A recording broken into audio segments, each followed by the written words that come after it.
반갑습니다. 유튜브로 하나님의 말씀을 증거하는 김태민 목사입니다. 오늘의 말씀의 제목은 나의 삶을 무겁게 하는 우상이라는 제목으로 하나님 말씀 함께 나눠보도록 하겠습니다. 태어나면서 우상을 가지고 태어난 사람은 없습니다. 우상은 부모 세대로부터 물려받은 것입니다.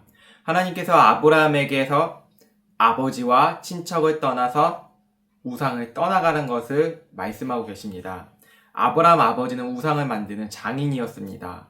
우상은 만드는 그 가업은 자연스럽게 이어받게 되는 것입니다. 예레미야 10장 15절에서 우상은 바람과 공허한 것뿐이라 라고 말씀하고 있습니다. 우리의 중심부에 있는 우상들은 우리의 삶의 끝을 공허하고 후회만 남게 합니다. 그래서 예수님께서 말씀하십니다. 수고하고 무거운 짐진 자들아 다 내게로 오라. 예수님께 나아갈 때 우리의 우상들은 하나 둘씩 내려놓게 됩니다. 이사야서의 주된 사건의 이유는 우상 숭배입니다. 성경 전체를 보시더라도 우상 숭배가 주된 이유죠. 하나님은 우상 숭배를 싫어하십니다. 십계명 첫 계명에서는 나 외에는 다른 신을 섬기지 말라고 하나님께서 말씀하셨습니다. 너무 중요한 것입니다. 우상 숭배의 일은 거슬러 올라가 선악과를 먹은 아담과 하와의 문제이기도 합니다. 하나님께서 먹는 것 가지고 째째하게 그러시는 거 아니냐 하실 수 있는데요. 선악과를 먹음으로 우상과 하나가 되어버린 것입니다. 우상을 먹어버린 것이에요. 생명이 없는 우상을 먹음으로 죽음이 들어오고 인간의 모든 문제가 여기서부터 시작된 것입니다. 가정, 사회, 경제 모든 것이 우상 숭배, 죄로 인한 결과라는 것입니다. 57장 1절을 보시면 의인이 죽을지라도 마음에 두는 자가 없고 진실한 이들이 거두어감을 당할지라도 깨닫는 자가 없도다. 의인들은 악한 자들 앞에서 불리어 가도다. 의인은 단순히 도덕적으로 선한 사람이 아닙니다. 의인은 하나님과 바른 관계를 맺고 그분의 율법을 즐거워하며 따르는 사람들을 말하고 있습니다. 하나님 대충 믿는 게 아니라는 것이죠. 삶 가운데 하나님을 경외하는 사람을 의인이라고 합니다. 하나님을 경외하는 사람은 우상을 마음에 멀리합니다. 사람들이 하나님을 조롱해도 개의치 않습니다. 의인은 우상은 죽은 것이라는 인식 속에 살아갑니다. 세상의 우상을 예전에 맛보았어도 허무하다는 것을 일찍이 하나님의 은혜로 깨달았습니다. 그러므로 의인은 하나님께서 명령하신 일들을 믿으며 사명자로 살아갑니다. 세상에서 하나님 나라라는 진귀한 보물을 맛보았기 때문입니다. 의인은 하나님의 말씀을 따라 살다가 일찍 죽기도 합니다. 세상은 이런 모습을 보며 비웃죠. 미련하다는 것이죠. 어떻게 하나님을 믿은 사람이, 그것도 하나님을 잘 믿는 사람이 일찍 죽어버리냐? 야, 이게 말이 되냐? 우리가 믿는 그 종교의 우상들은 우리가 빌면 빌수록 더 잘 되게 해주고, 아니면 무당이나 점쟁이한테 그리고 뭐 정성을 다해 빌면 더 좋은 것이 온다고 하는데, 야, 너네들 크리스찬인 너희들은, 하나님 백성이라고 하는 너희들은 어찌 된 게 더 일찍 죽게 되냐? 병들어? 일찍 고통을 당하냐? 이렇게 조롱을 할 수도 있죠. 욥의 친구들도 욥을 향하여서 조롱하였죠. 야, 네가 하나님 믿는데 네가 조금 뭔가 잘못 믿는 거 아니냐? 이렇게 말하기도 해요. 정말로 그 당한 심정은 말로 표현할 수가 없죠. 너무나 말로 표현할 수가 없습니다. 내가 하나님을 정말로 신실하게 믿는다고 하였고 최선을 다했는데 욥에게는 또 불평이 나올 수가 있죠. 어찌 하나님 나에게 이럴 수 있겠습니까? 내 생일을 저주합니다. 이런 말까지 나오고요. 정말 마음이 참 그렇죠. 하나님을 믿는다고 하였는데도 이렇게 잘 뭔가 풀리지 않고 잘 안 되는 모습, 심지어 일찍 병들어 죽게 되는 이런 모습들, 이해가 가지 않는 모습들이 너무나 많다는 것입니다. 근데 성경에서는 이것을 정확하게 말씀하고 있습니다. 하나님께서는 세상 가운데 의인을 보호하시기 위해서 일찍 데려가신 것입니다. 하나님 말씀은 변치 않죠. 변함없죠. 진리죠. 여러분 정말 인정하시고 믿으시죠? 자, 정말로 하나님을 믿으신 분이라면 하나님의 백성들은 이 죽음에 대해서 정말 슬프고 아프기도 합니다. 당연한 거죠. 하지만 해석은 정말로 다릅니다. 180도가 다릅니다. 하나님은 자기 자녀들을 보호하시기 위해서 정말로 슬프고 안타깝지만 일찍 데려가십니다. 우리의 삶도 정말로 보시면, 주변에 보시면 어떻게 정말 선교하다가 봉사하다가 그렇게 비극적인 일을 당할 수 있냐라고 생각하실 수 있잖아요. 하나님의 백성들을 성경에서 보시더라도 일찍 데려가면 당하게 되는 것을 보게 됩니다. 우리나라 사람들은 그 죽음에 대해서 비극적으로 이렇게 말하기도 하잖아요. 뭐 흔한 말로 제명에 못 살았네, 정말 안타깝다, 뭐 이렇게 죽음에 대해서 되게 하등하고 저주스럽 그런 상황을 인식을 하기도 하죠. 정말 죽음이 정말 안 됐다는 것입니다. 죽음은 정말로 피해야 되고 정말로 죽음은 정말 좋지 않은 거야, 부정적인 거야, 이렇게 설명을 하잖아요. 하나님의 백성들의 죽음을 보면서도 이렇게 이야기하잖아요. 야, 예수 믿어봤자 정말 비극이구나 라고 하는 것입니다. 근데 우리가 인생을 오래 살면 살수록 죄에 대해서 더 자유로울까요? 전혀 그렇지 않습니다. 죄의 유혹은 더 심하고 고통스러운 일들이 더 많은 것입니다. 우리가 그렇다면 이 성경에서 말하는 것처럼, 하나님께서 말씀하신 것처럼 인생을 허무하게 살자, 허무주의, 염세주의로 살자라는 것은 아닙니다. 하나님은 때에 따라서 이 사람을 자기의 그 하나님 나라로 부르신다는 것입니다. 그 육체가 숨을 거두어 부르신다는 것이죠.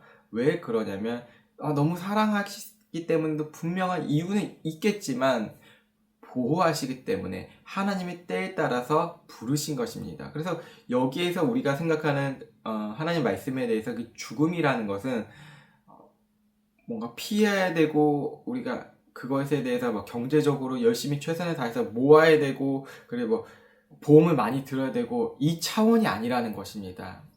하나님 나라, 하나님께서 데려가신다는 것은 보호한다는 것이에요. 세상 가운데 내가 보호하고 널 더 보호하기 때문에 이 악인들의 일과 이 의인들의 일을 비교하면서 이 이사야서 말씀에서는 하나님께서 부르시고 데려가시고 참된 안식과 평안을 말씀하고 있는 거예요. 우리가 지난주에 보셨으면 그 목자들의 리더들의 타락으로 인해서 백성들이 엉망진창이 되고 혼돈스러운 것을 우리가 함께 나누었잖아요. 그 가운데 하나님께서는 오늘 말씀에서는 이 어지럽고 혼란스러운 이 시대 속에서 일찍이 부르시고 진정한 안식으로 부르셨다는 것입니다. 안식이 참 여기 이 이사야서 말씀에서 중요하다는 것을 말씀하고 있는 것입니다. 여기서 보시면 이 사람들이 세상의 사람들이 이 하나님의 안식을 비웃으면서 어떤 일을 벌이냐면요. 무당 3절에 보시면 무당의 자식, 간음자와 창녀의 자식들아 너희는 가까이 오라라고 합니다. 하나님은 이스라엘 백성을 우상 숭배하는 자들로서 이 책망을 하고 계십니다. 우리가 처음에 우리가 함께 나눴듯이 우상 숭배가 정말로 위험하잖아요. 정말로 어렵고 삶을 지치게 만들고 피폐하게 만드는 게 우상 숭배인데 이것이 너무나 달콤하고 즐겁고 함께 서로 이제 하지 않는 자들도 함께 이제 우상 숭배하자 그런 분위기를 만들어요. 이 사회를 보시면 우상 숭배 안 하면 미련한 것처럼 이렇게 만들어 버리잖아요. 이 무당의 자식이라는 것은 또 여기서 영적으로 부패한 자들을 또 이야기해요. 자기의 주술과 자기의 감각대로 이렇게 이 점을 보고 그러잖아요. 뭐 귀신과 뭐 접신을 한다 이렇게 하지만 그 목적은 다 그거예요. 하나님이 아닌 다른 것을 통하여서 자기의 부패성을 더 심각하게 더 즐기려고 하고 다른 사람과 더 끌어내려고 하는 이런 모습들이 있다는 것이죠. 우리가 이 시대 가운데 한 가지의 정말 비극적이고 슬픈 일들은 우리나라의 마약이 점점 더 퍼져나가고 있다는 것입니다. 이 마약을 하는 것은 그냥 하는 게 아니에요. 이 마약 중독자들이 다른 사람들도 하게끔 만들어요. 또 다른 사람들은 마약을 판매하는 사람들 있잖아요. 하게끔 만들어 유혹을 해요. 이 시대가 그렇다고 왜? 그 사람들을 착취하고 이용해서 이것을 통하여서 부패하게 만들려고 하는 거예요. 죄의 전염성이 다 이래요. 이거 하지 않으면 불안하게끔 만들어요. 자녀 교육도 우상숭배로 이 시대가 하고 있잖아요. 이거 안 하면 안 돼. 이거 꼭 해야 돼. 경쟁해야 돼. 뭐 해야 돼. 계속 뭐 해야 된다고 이야기해요. 자, 보십시오. 어느 뭐 우리나라 같은 경우는 뭐 강남에서 뭐 대치동, 압구정동, 뭐 잠원, 뭐 여러 군데가 있잖아요. 그가 학군이 좋은 데예요. 그 사람들은 여기에서 이 속하지 않으면 되게 실패자고 나고자고 생각해요. 그래서 학군을 더 좋은 대로 자기 자식들을 좋은 대로 해요. 계속 하는데 자기 뜻대로 되지 않을 때가 있잖아요. 최선을 다했는데 자녀가 마음대로 되지 않아요. 그러면 이제 교회 가거나 뭐 불교 가거나 뭐 정성을 빌어요. 이거 다 우상숭배거든요. 하나님과 관련 없는데 교회에 와서도 자녀 잘 되는 거 당연히 중요하죠. 근데 어떠한 방식으로 자녀들이 잘 되게 하는 거냐가 훨씬 더 중요해요. 자녀를 통하여서 나의 우상을 세우고 있지 않느냐, 여러분 한번 생각해 보십시오.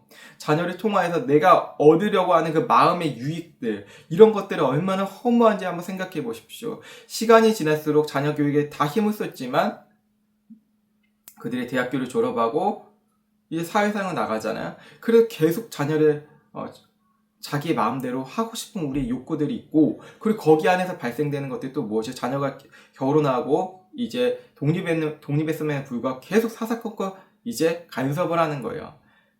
그래서 여기 안에서 뭐 며느리의 고불 갈등, 장서 갈등 다 일어나잖아요. 무슨 일이에요? 내 뜻대로 안 되면 너무 화가 나는 거예요. 내가 이만큼 자식을 키웠는데 놓지를 못한다는 것이죠. 이게 우상숭배에 대한 시작이고 그 전부터 있었던 시작이고 결과들이에요. 이게 꾸준히 계속 이어져요. 그래서 가정은 결혼이 신성시되지 않고 파괴되고 계산적으로 되고 서로를 이제 험담하고 가정끼리 싸우고, 야, 결혼은 이제 뭐 다 필요 없다. 자식 낳는 거 다 소용없다. 이게 다 연결되거든요. 뭐 딩크족이 나온 거 이런 거 그냥 사회적 현상으로 보시잖아요. 이게 다 영적인 문제예요. 다 우상숭배가 다 쭈루루루 이어져 오고 그 결과의 열매들이 계속 독버섯처럼 퍼져나고 있다는 것입니다. 교회에서도 예배를 드려도 자기 자녀를 위해서 자기 자신을 위해서 숭배를 한다는 거예요. 이스라엘 백성들이 하나님을 예배하는 모습들이 있었잖아요. 근데 그들은 또 다른 것을 숭배했어요. 하나님을 믿는다고 하면서 두 마음을 품고 있었죠. 그래서 예수님께서 이 바리새인들과 서기관들 뿐만 아니라 이 이스라엘 백성 전체를 향해서 두 마음 품지 마. 하나님 섬긴다면서 돈도 섬기지 마. 이렇게 말씀하시는 거예요. 여러분, 하나님 섬기면서 또 다른 거 섬기고 있잖아요. 우리가 두 마음을 품으면 절대로 하나님 나라가 될 수 없다는 것을 이야기해요. 이게 무엇이냐면 간음하고 있고 창녀와 같은 똑같은 모습이라고 이사야서 57장 3절 2에 나오잖아요. 하나님을 떠난 이방신들, 이방에 있던 세상의 것들을 속한 것들을 하나님의 그 나라로 가져올 수 있다고 생각을 하는 거죠. 뭐 다 똑같아요. 뭐 썩어져 가는 것들을 가지고 와서 하나님이라고 이렇게 예배하는 이 모습들이 이 영적인 간음이고 우상숭배라는 것을 이야기하고 있다는 것입니다. 이게 어떻게까지 이어지냐면 인간의 광기가 일어나면 우상숭배의 실상을 이 이사야서 6장 오늘 본문 57장 6절에서 10절을 보시면 이스라엘은 골짜기와 바위 아래에서 우상들에게 제사를 드리고 심지어 자녀들을 희생제물로 바쳤어요. 자기의 목적을 위해서, 자기의 그 공동체를 위해서 자녀를 인신제사까지 드렸다는 것입니다. 여기에서 보면 사람들이 자녀를 바쳤다고 하면 정말 끔찍하지만 그 시대를 보시면 그 시대를 보세요. 얼마나 좋았겠어요? 저렇게 자녀까지 바칠 수 있던 믿음이 있다니. 야, 놀랍다. 사람들의 시선을 즐기게 되는 거예요. 우상숭배의 그 또 하나의 그런 뻗어나가는 것 중에 한 가지가 사람들의 시선을 즐긴다는 거예요. 야, 저 사람 우상숭배 잘하더니 야, 자녀들까지 바쳤어. 저 사람 하나님 믿는다고 하는데 더 이제 액션을 취하는 거예요. 더 사람들에게 보이려고 예배드리고 사람들에게 보이려고 선교를 하고 사람들에게 보이려고 설교를 하는 거예요. 제가 오늘 그 하나님 말씀을 준비하면서 정리하면서 그런 생각이 들더라고요. 설교자가 하나님 말씀에 스트레스 받으면 진짜 얼마나 고역일까. 왜 그러냐면 제가 그렇게 살아온 모습들이 보여지더라고요. 하나님 말씀인데 설교 스트레스라고 이야기하거든요. 이제 사역자들끼리 이제 얘기하는 스트레스 받을 수 있죠. 뭐 안 될 수도 있고 안 써질 수도 있고. 그런데 하나님 말씀을 증언해야 되는데 하나님 말씀은 생명이라고 하는데 스트레스를 받는다는 것이 무슨 의미일까? 라고 곰곰이 생각해 봤는데 야 이거 우상숭배구나. 나 좀 사람들에게 잘 보이려고 인정받으려고 여지껏 이렇게 살아왔구나 라는 생각이 들더라고요. 제가 모든 사람들에게 이렇게 적용하는 거 아니에요. 오해하지 마시고요.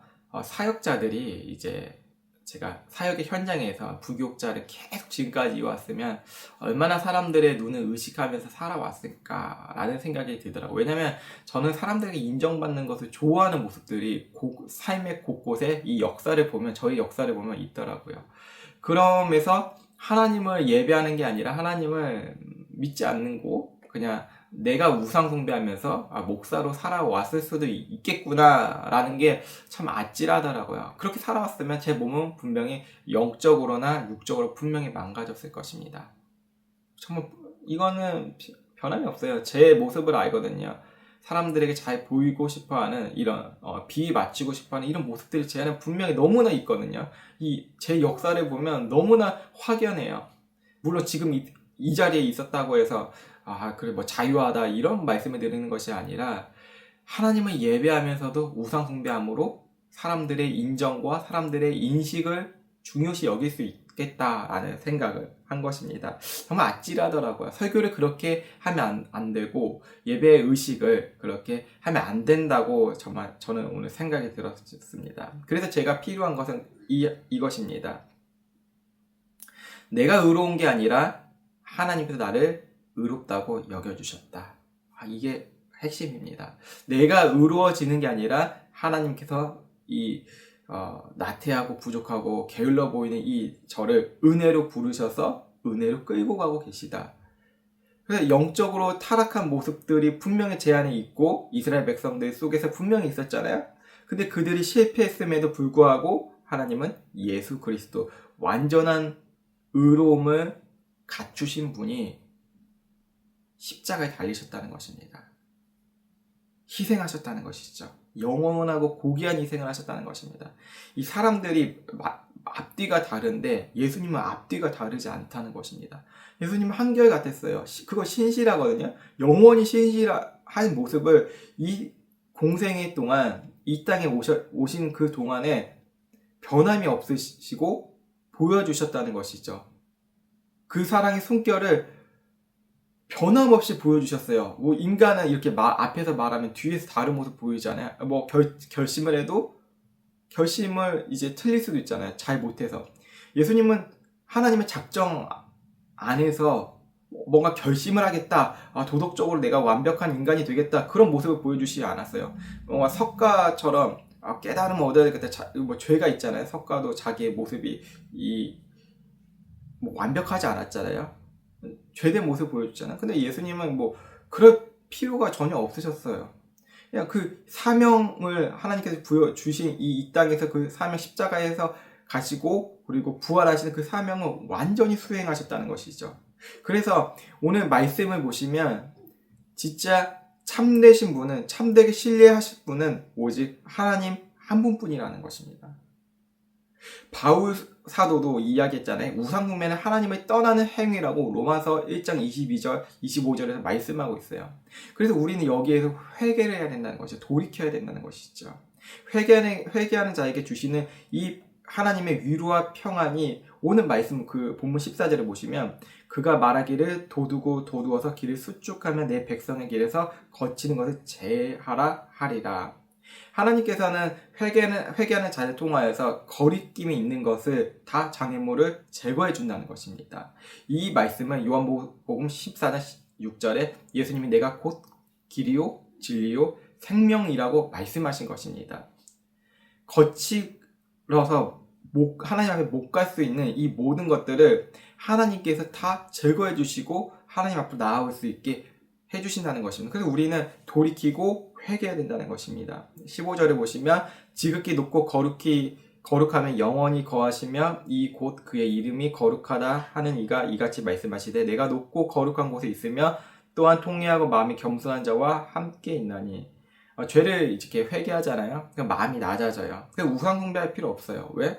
하나님이 나의 인도자이시니까. 뭔가 우상 숭배를 이렇게 하나씩 하나씩 세워놔서 의존할 필요가 없다는 것이에요. 내 주변은 우상 숭배로 가득히 놓을 필요도 없어요. 왜? 내 마음이 안정됐고 마음이 평안하니까. 진심으로 내 죄가 해결됐고 이 우상이 태워졌는데 우상 숭배를 할 이유가 사라진다는 것입니다. 그래서 19절을 보시면 입술의 열매를 창조하는 자 여호와가 말하노라. 먼데 있는 자에게든 가까이 있는 자에게든 평강이 있을지어다. 평강이 없기 때문에 이 세상이 우상 숭배를 하잖아요. 평강이 없기 때문에. 근데 하나님께서는 평강을 주셔요. 악인은 평강이 없고 하나님은 의인에게 평안을 주세요. 악인들에게는 하나님을 떠난 자들에게는 바람에 휩쓸리는 바다처럼 늘 불안해요. 그래서 결국에 참된 평안은 하나님 안에 있을 때, 그의 안에 있을 때 평안하다는 것입니다. 그래서 우리가 오늘 말씀의 그런 핵심 메시지는 세상은 의인의 가치를 알지 못해요. 예수 믿는 사람들, 하나님 나라의 백성들을 알지 못해요, 제대로. 하지만 하나님은 그들을 평안으로, 하나님의 백성들을, 예수 그리스도를 믿는 그 크리스찬들을 평안으로 인도해 주세요. 이스라엘은 우상 숭배로 심판을 받잖아요. 하지만 하나님께서는 자비를 베풀어 주세요. 하나님께 돌아온 자들에게 아낌없이 그 용서를 베풀어 주세요. 그래서 겸손히 회개하는 자에게는 하나님께서 평안을 주시지만 악인에게는 늘 평안이 없어요. 그래서 계속 탑을 쌓는 거예요. 우상을 계속 쌓는 거예요. 그래서 결국에는 오늘 이사야서 57장의 말씀은 예수 그리스도 안에서 이 모든 것들이 완전히 성취돼요. 우리가 하나님 말씀 나눴잖아요. 서두에. 어떻게 우리가 서두에 나왔죠? 수고하고 무거운 짐진 자들 다 내게로 오라. 내가 너희를 쉬게 하리라. 마태복음 11장 28절에 말씀하셨어요. 이 참된 평안과 회복은 예수님 안에서 회복된다는 것입니다. 우리가 이 세상을 살아가면 이해하지 못하는 고난을 겪을 수가 있어요. 정말 아픈 일도 생기고요. 제가 주변에 아는 분 중에 정말 아주 슬픈 일을 겪으신 분이 있어요. 정말 자식을 가지신 분들은 정말로 있어서 안 되는 일들을 겪었어요. 정말 세상에 이해할 수 없는 일이죠. 그 치유가 되지 않아요. 하나님은 그럼에도 불구하고 이 모든 것들 합력하여 선을 이루어 주세요. 우리가 이해할 수 없는 것들, 우리가 흘린 눈물들을 정말 하나님의 그 섬세하고 세밀한 손길로 우리의 마음을 만져주신다는 것입니다. 그래서 우리는 모든 삶에서 우상 숭배와 하나님을 떠난 삶은 이 파멸을 초래하지만 회개하는 자들을 용서해 주시고 참된 평안해 주시는 거예요. 이 모든 것이 예수 그리스도를 통하여서 회복된다는 것을 우리가 기억하셔야 합니다. 오늘 우리가 어떻게 하나님의 말씀 안에서 말씀 앞에서 살아가야 되는지 한번 기억해 보시길 바랍니다. 우리가 우상을 위해서 살아가고 있는지 아니면 이 모든 것을 버리고 하나님의 뜻에 따라서 하나님의 은혜로 살아가고 있는지 오늘 체크했습니다. 그래서 우리는 하나님의 말씀 안에서 그 율법을 즐거이 따르는 우리가 될 수밖에 없다는 것은 예수님이 우리를 위해서 십자가에서 죽으시고 부활하시고 이 모든 것을 완성하셨기 때문에 그 말씀은 하나라도 떨어지지 아니하고 영원하다는 것을 알 수가 있습니다. 우리는 늘 생각해야 됩니다. 하나님, 나에게 말씀하여 주시옵소서. 내가 주의 율법을 따르겠습니다. 겸손히 따를 수밖에 없는 이유가 나를 위해서 아무것도 아닌 나를 위해서 베풀어 주신 그 은혜 때문에 내가 주님을 따를 수밖에 없습니다. 이런 믿음으로 살아가는 여러분 되시기에 예수 그리스도의 이름으로 축복합니다. 기도하시겠습니다. 하나님, 우리가 자격이 없음에도 불구하고 우리를 사랑해 주셨습니다. 정말로 그 하나님의 공의와 은혜가 아니면 우리는 이 사랑에 대해서 알 수가 없습니다. 하나님의 작정에 대해서 세상은 하나님 참 불공평하다고 하지만 우리가 그 말한 것을 하나님의 불공평하다고 말하는 본인 스스로 불공평한지 아닌지 그 세밀한 모습을 보면 자신이 불공평하다는 것을, 불의하다는 것을 알 수 있습니다. 하나님, 우리가 오늘 하나님 말씀을 우리가 상고하면서 우상이 무엇이고 그리고 그 우상 숭배를 하지 말아야 되고 떠나야 된다는 이유 모든 것을 우리가 말씀 안에서 배웠습니다. 부족한 종의 입술을 통하여서 선포되는 말씀이 예수 그리스도 안에서 모든 사람들이 회복하고 즐거워하는 시간 될 수 있도록 주님 축복하여 주시옵소서. 모든 것 주님께 올려드립니다. 감사하며 살아계신 예수 그리스도의 이름으로 기도드립니다. 아멘.